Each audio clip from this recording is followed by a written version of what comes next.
You are not special. You are not a beautiful or unique snowflake. You are the same decaying organic matter as everything else. Why do you think people join a religion? Obviously there's a lot of different answers, and I'm by no means a theologian or anything of the sort, but generally I think it comes down to the fact that they need to. They need it in order to gain a sense of community, a sense of purpose, or some sense of enlightenment, the idea that they've moved beyond materialistic desires. And throughout the years there's been many more direct and obvious cases of religious movies. And yet, if I had to choose, my favorite religious movie would be 1999's Fight Club. Hi, welcome to Over Essay Films, where I make video essays on all of our favorite stories. And for this video, we're taking a look at Fight Club. The first rule of Fight Club is, you do not talk about Fight Club. The second rule of Fight Club is, you do not talk about Fight Club. The film is obviously one of the most celebrated and talked about of all time. And one of the things I think is so special about it is how different aspects of its themes resonate more with different people. For many, the most significant thing they got from the film is its exploration of masculinity. But for others, it could be its comments on capitalism.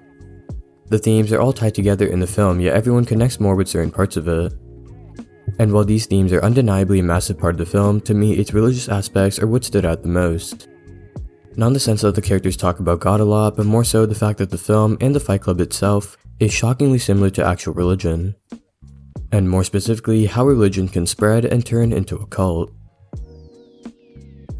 I think one of the most strange things about Fight Club is how many people in the real world agree with Tyler Durden.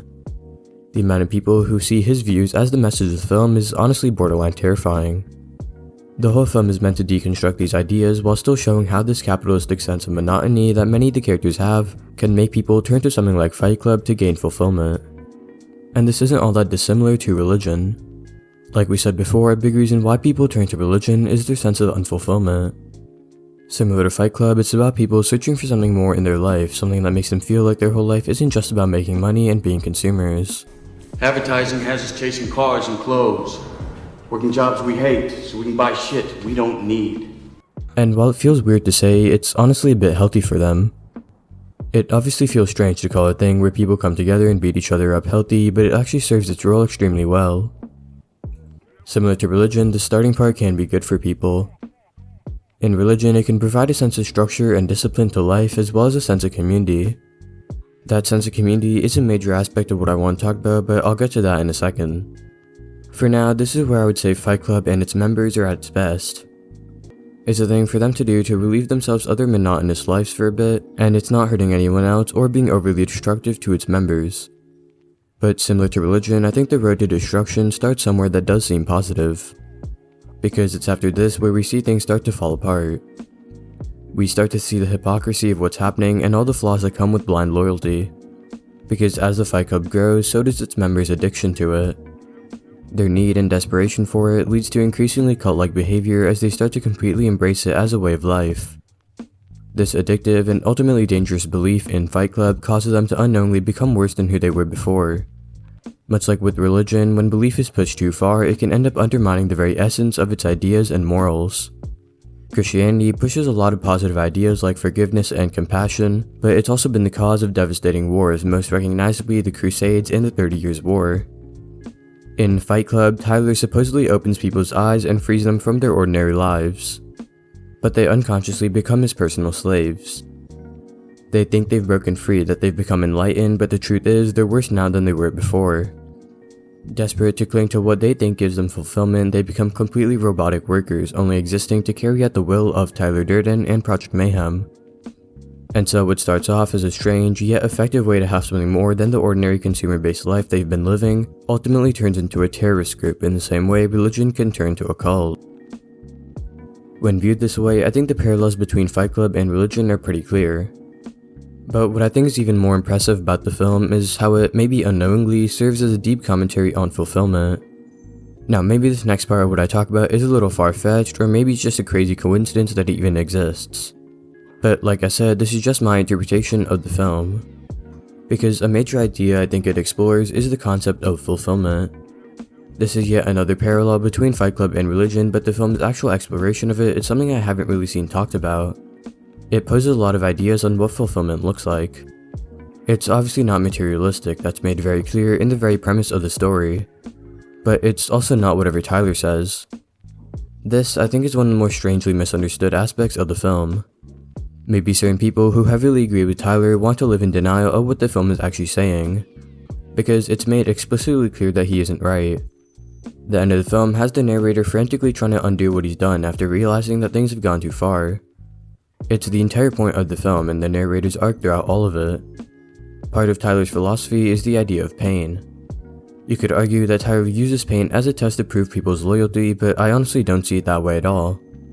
In religion, pain has often been used as a test of loyalty, most recognizably in something like the Book of Job. But I think the one area where Fight Club differs is that pain isn't used as a test to see if someone is worthy of enlightenment, the pain itself is the enlightenment.